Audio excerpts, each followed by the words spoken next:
Terima kasih. Saya perkenalkan, saya Nahwana Bibi ingin mempresentasikan jawaban UAS mata kuliah komunikasi bisnis.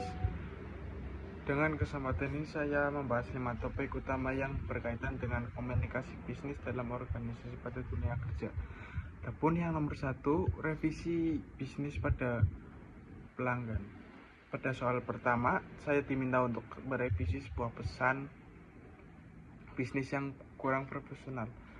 Untuk pesan awal hanya berisi permintaan maaf singkat atas keterlambatan pengiriman tanpa memberikan informasi yang jelas kepada pelanggan.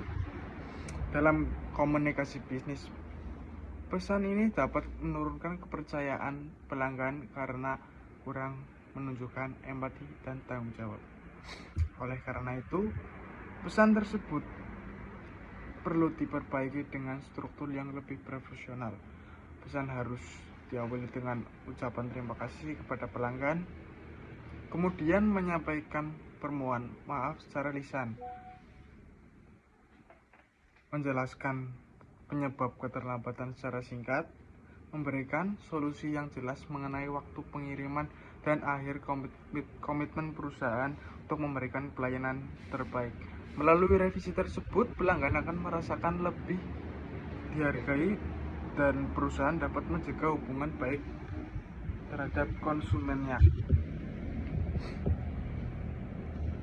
Baik, adapun soal yang nomor kedua, komunikasi antar budaya Indonesia dan Jepang.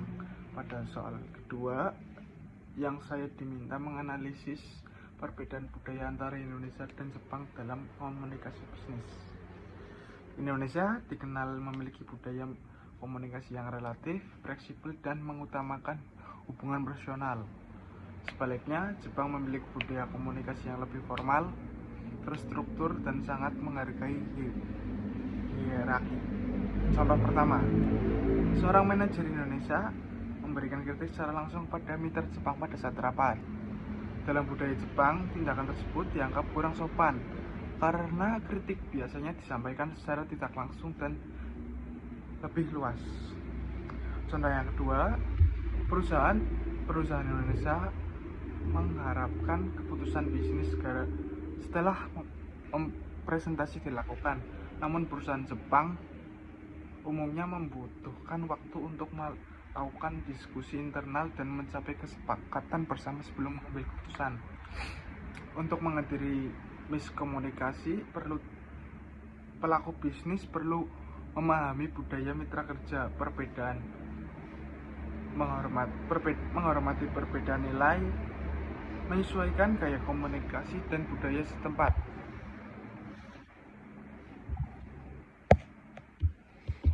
Adapun soal yang nomor 3,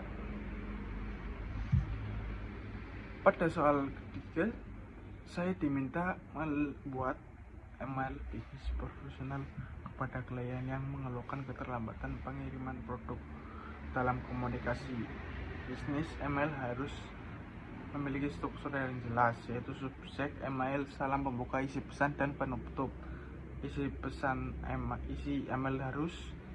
email harus menjelaskan masalah yang terjadi, menyampaikan permohonan maaf, memberikan informasi mengenai langkah penyelesaian yang sedang dilakukan perusahaan, serta memberikan kepastian kepada klien mengenai waktu pengiriman.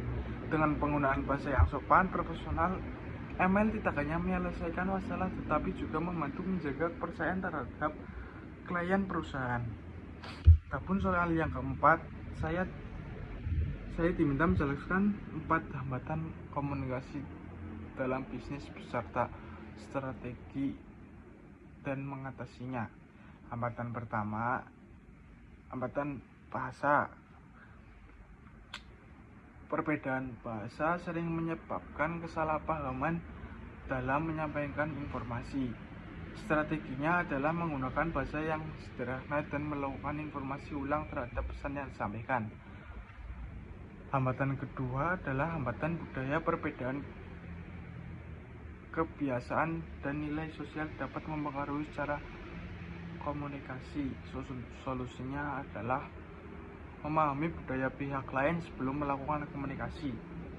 Hambatan ketiga adalah hambatan teknologi. Gangguan jaringan internet atau perangkat komunikasi dapat menghambat penyampaian informasi.